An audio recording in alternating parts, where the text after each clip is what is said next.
Good morning. Happy Monday. Behind me is a beautiful image of St. Ignatius. I took it at church in Rome. This is where he had his vision at La Storta, the vision of Jesus carrying the cross.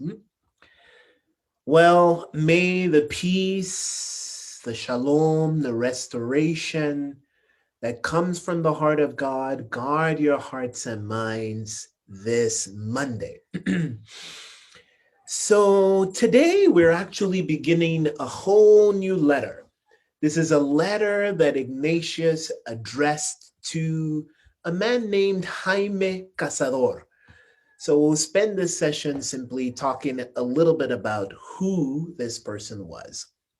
The addressee of the letter, once again, is Jaime Cazador, who at the time this letter was written was Archdeacon of Barcelona.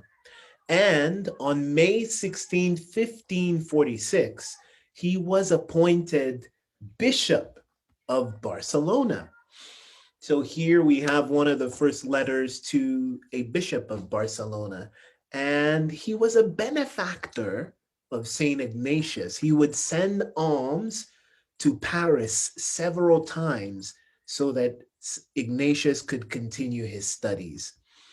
Now, in this letter, St. Ignatius responds to 6 points of a letter that Jaime sent to him on January 5th of the year.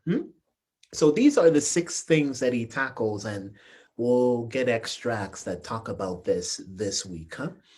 So the first thing he spoke to him about was of the way to send him the usual alms, the way Jaime could send Ignatius the usual alms. The second thing he talked about was about the nephew of the archdeacon. Now, we're not going to, this part would be omitted in our extracts, but the third part was to advise the friend of Jaime, Mosen Claret, who was seriously ill, actually gravely ill. The fourth thing he addressed was of his wishes to do good in Barcelona. He advised, that Jaime give his property to the poor if he can do it. And that will is an act of justice and charity. Not Jaime so much, but actually the sick person if they could give their property to the poor.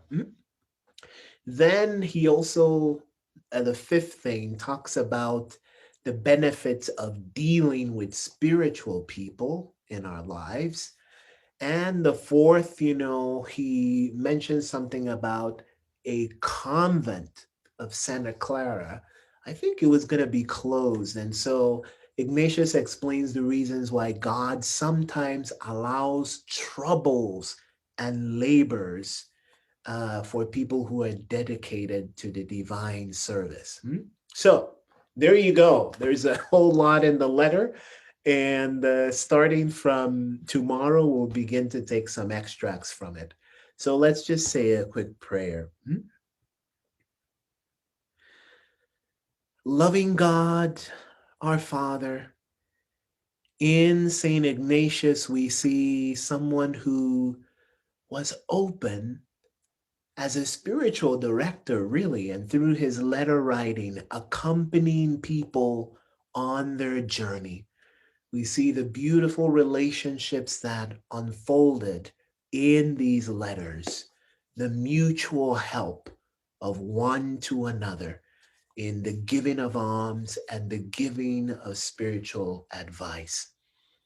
Lord, in these days of pandemic, in these days of a very different normal, a very different way of learning, of education, of living, of loving, of leading.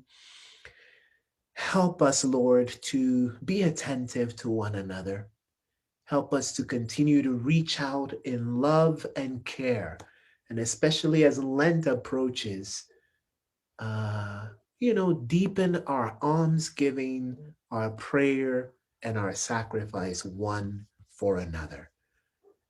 Help us to find a way to move forward for the greater glory of your name. St. Ignatius of Loyola, pray for us. Saint Joseph, pray for us. God bless you this Monday.